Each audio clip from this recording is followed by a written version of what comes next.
चलिए दोस्त, आज हम लोग बड़े ही महत्वपूर्ण टॉपिक्स पर चर्चा करने वाले हैं, जिसका नाम है रिप्रोडक्शन इन प्लांट, या कह सकते हैं रिप्रोडक्शन इन फ्लावरिंग प्लांट, पुष्पीय पौधों में लैंगिक जनन। चलिए, उससे पहले सबसे पहले हम जान लेते हैं रिप्रोडक्शन होता क्या है। What is reproduction? रिप्रोडक्शन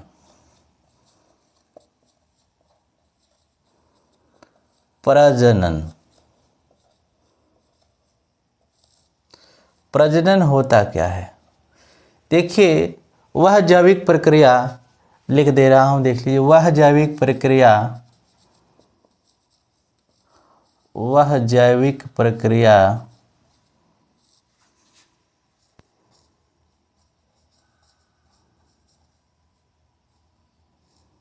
जिसमें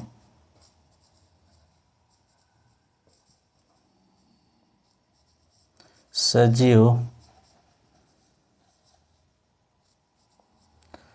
वह पर जैविक प्रक्रिया जिसमें सजीव अपने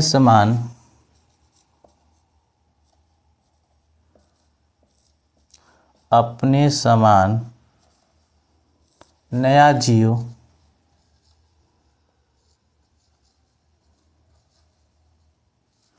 उत्पन्न करता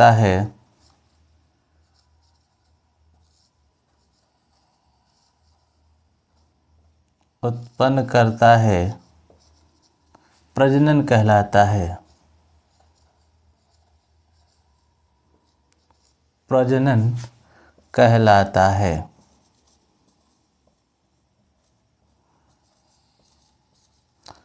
अब देखिए, प्रजनन के द्वारा ही वंश परंपरा कायम है, अन्यथा समाप्त हो जाती। तो वह प्रक्रिया जिसमें सजीव अपने समान नए जीव उत्पन्न करता है तथा अपनी वंश परंपरा को कायम रखता है, प्रजनन कहलाता है। अब देखिए, पौधों में प्रजनन होता कैसे है, और टॉपिक हमारा है sexual reproduction in flowering plant. तो इस वजह से हमें पुष्प भी जान लेना अति आवश्यक है कि पुष्प कितने प्रकार के होते हैं। तो पुष्प बेसिकली दो प्रकार के होते हैं। एक होते हैं बाइसेक्सुअल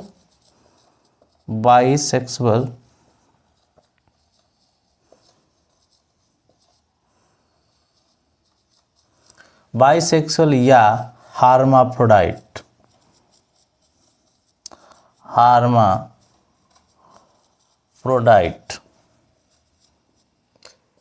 इसे द्विलिंगी कहते हैं। ऐसे पुष्प जिसमें मेल और फीमेल पार्ट दोनों एक ही पुष्प में मौजूद होते हैं, उसे हार्माफ्रोडाइट कहते हैं। जैसे मटर, धतूरा इत्यादि के जो पुष्प होते हैं उसे पाया जाता है। दूसरा जो पुष्प होता है वह होता है यूनिसेक्सुअल।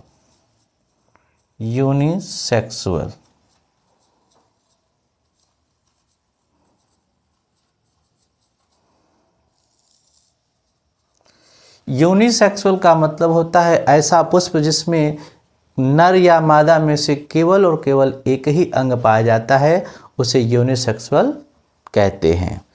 जैसे लौकी, कुम्हड़ा आदि का पुष्प। चलिए, हम पुष्प पर डायरेक्ट चलते हैं कि पुष्प, यह जो फ्लावर होता है,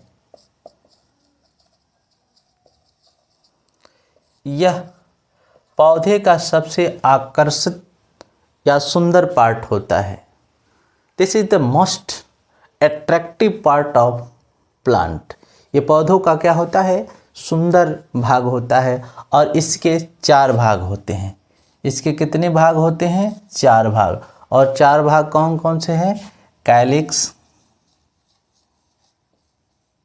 यह सबसे बाहर वाला भाग होता है, जिसके अंदर पुष्प के जो इंटरनल ऑर्गन्स होते हैं वह सुरक्षित होते हैं। दूसरा जो भाग होता है वह होता है कोरोला। यह पौधे का रंगीन भाग होता है, जिसे पेटल्स कहते हैं, पंखुड़ी कहते हैं। ये वाला भाग होता है जो कीटों को अपनी तरफ आकर्षित करने का काम करता है। तीसरा जो भाग होता है वह होता है स्टेमेन, और चौथा जो भाग होता है वह होता है कार्पल्स। क्या होता है? कार्पल्स। तो ये मुख्यतः 4 भाग होते हैं। तो इसका काम है सुरक्षा करना, इसका काम है आकर्षित करना, और स्टेमेन और ये दोनों मिलकर फर्टिलाइजेशन का काम करते हैं और फल का निर्माण करते हैं। तो हम लोग पहले फीमेल रिप्रोडक्टिव पार्ट को देख लेते हैं। Female reproductive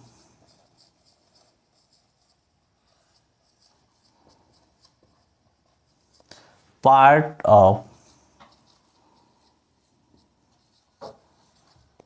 flower.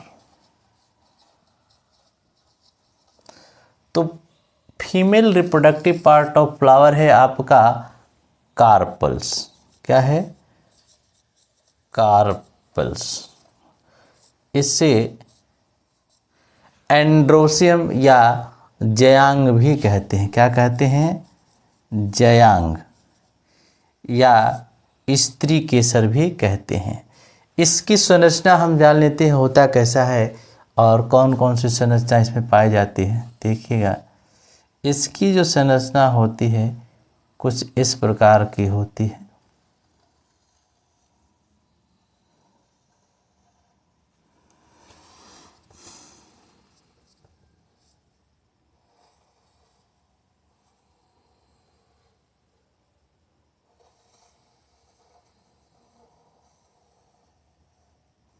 देखिएगा, इस तरह की संरचना होती है। ऊपर वाले जो भाग होता है, जो चौड़ा भाग, इसको स्टिग्मा कहते हैं। क्या कहते हैं? स्टिग्मा। यह जो भाग होता है इसको स्टाइल कहते हैं। यह वाला भाग जो होता है उसको ओवरी कहते हैं। यह जो अंदर का भाग होता है ओव्यूल कहते हैं। और यह जो भाग होता है यह थैलेमस होता है। तो यह कुछ भाग पाए जाते हैं। यह हो गए फीमेल पार्ट्स। दूसरा भाग हम लोग देख लेते हैं, यह स्टेमेन को भी देख लेते हैं। स्टेमेन जो होता है इसे पुमंग भी कहते हैं। पुमंग या पुंकेसर भी कहते हैं। तो इसकी संरचना कुछ इस प्रकार होती है।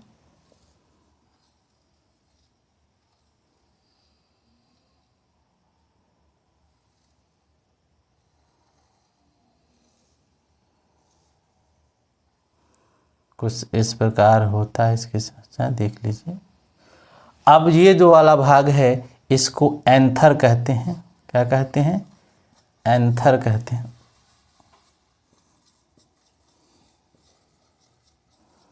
और इसको कहते हैं फिलामेंट।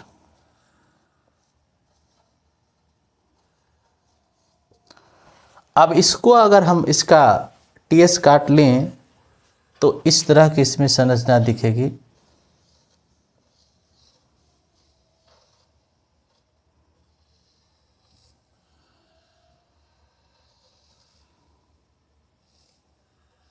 इस तरह की संरचना, और इसी में यह जो है यह है पोलन चेम्बर।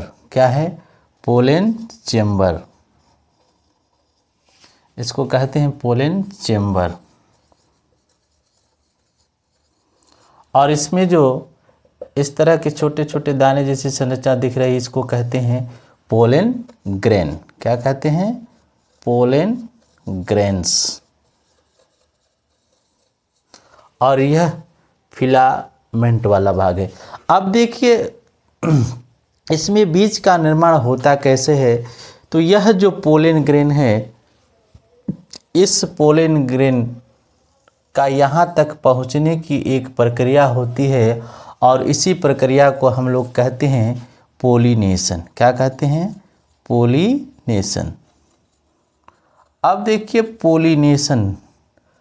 पोलिनेशन का मतलब होता है कि the transfer of pollen grain from anther to stigma, और यह एंथर से कहाँ तक पहुँच जाता है, स्टिग्मा तक पहुँचता है, और यही प्रक्रिया क्या कहलाती है, पॉलिनेशन। आफ्टर पॉलिनेशन जो पोलन ग्रेन होता है वह इस रास्ते से होते हुए यह ओवरी तक पहुंचता है, और यहीं पर जाकर इसमें फर्टिलाइजेशन की प्रक्रिया होती है, और यह 2n हो जाता है। क्या हो जाता है, 2n। और यह फर्टिलाइजेशन के बाद यहीं पर एम्ब्रियो का फॉर्मेशन होगा, और धीरे धीरे ये ऊपर की जो संरचना है वह धीरे धीरे खत्म हो जाती है, और यहीं पर एक फल का निर्माण होता है, और फल इन फ्यूचर डेवलप होकर परिपक्व होकर उसमें बीज का निर्माण होता है। वही बीज गिरता है, ज़मीन पर आता है, और फेवरेबल कंडीशन आने पर टेम्परेचर और वाटर जब मिलता है तो एक नए पौधे के रूप में विकसित हो जाता है, और इस तरह इसकी परंपरा चलती है, वंश परंपरा चलती है।